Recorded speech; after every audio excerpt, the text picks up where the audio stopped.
Welcome to the ASP .NET Web Forms step-by-step series designed specifically for absolute beginners who want to learn web forms the right way from the ground up. In this series, you will master key topics like the web forms page lifecycle, working with the server control, understanding code behind the structure, managing state, and accessing data using SQL.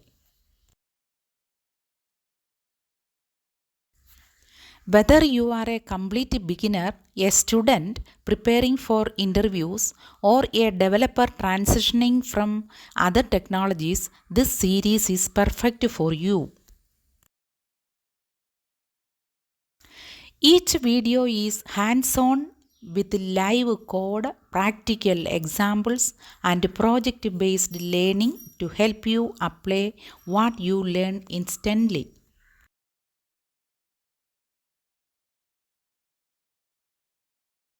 Don't forget to subscribe to ASP NET and SQL Academy and turn on notifications so you never miss a video in this beginner-friendly web form series.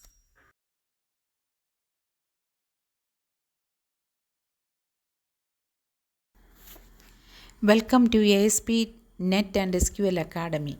In this video, we will learn how to allow users to upload multiple files at once using ASP.NET Web Forms. We will cover UI setup, backend logic, and validation techniques.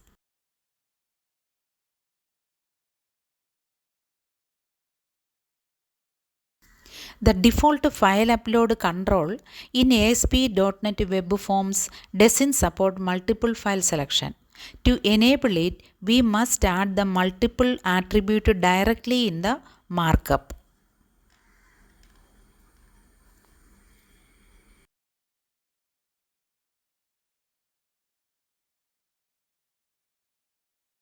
To process multiple files, we use the request.files collection. This lets us loop through all files uploaded in one go.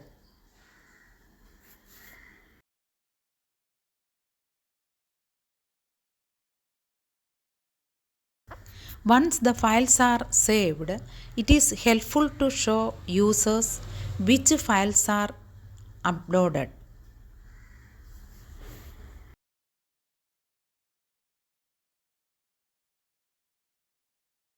Make sure you create an uploads folder in your project to store uploaded files. Right-click the project, add new folder, name it uploads. Ensure the folder has the correct write permissions.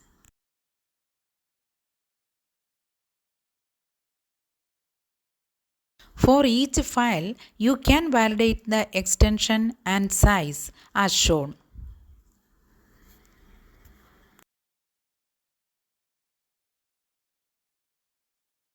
Wrap your file saving logic in a try-catch block to gracefully handle errors.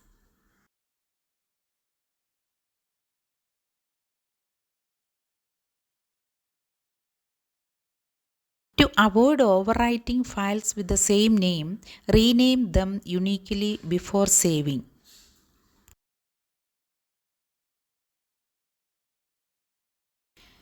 Here is the summary. Loop through request.files, check each file size and type, and save them securely. Always use a try-catch and consider renaming files to avoid duplication.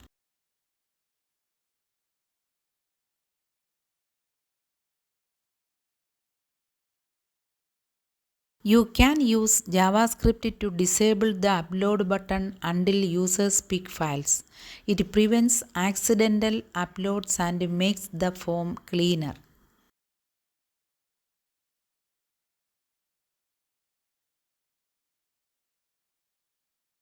In our next video, we will cover how to download files back from the server and allow users to retrieve what they uploaded.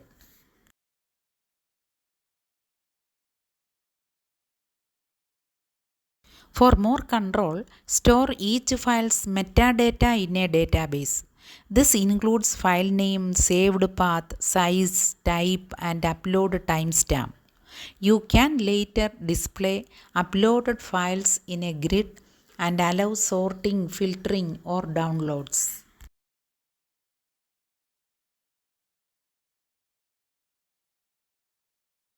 Once files are uploaded and stored in the database, you can display them in a grid view using data binding. This gives users a friendly interface to view their uploaded files.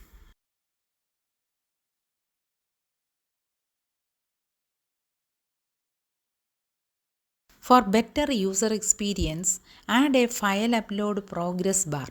You can use JavaScript or Ajax to show live upload status, especially helpful for large files.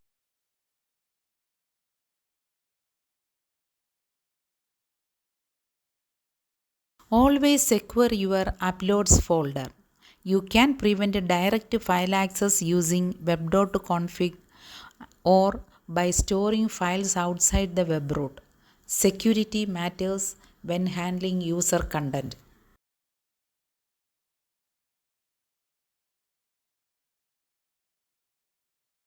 To allow large files, set the max request length in web.config like in the example. Adjust this based on your application's needs. You can also use execution timeout.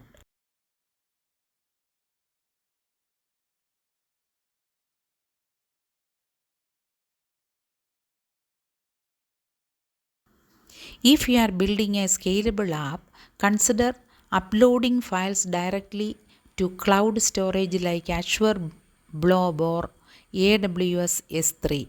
This reduces server load and makes file access more efficient.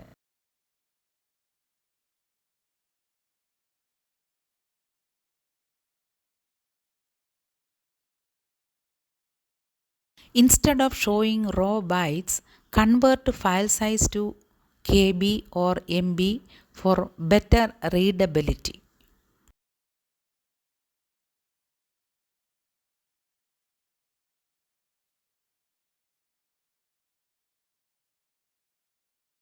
You have learned how to build a multiple file upload feature in ASP.NET Web Forms.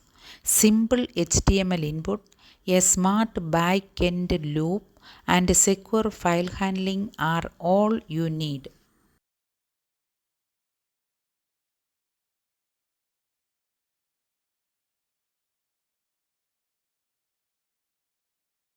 To recap, always validate files, rename them to avoid clashes, store useful metadata, and secure your upload directly. These practices will keep your app reliable and safe.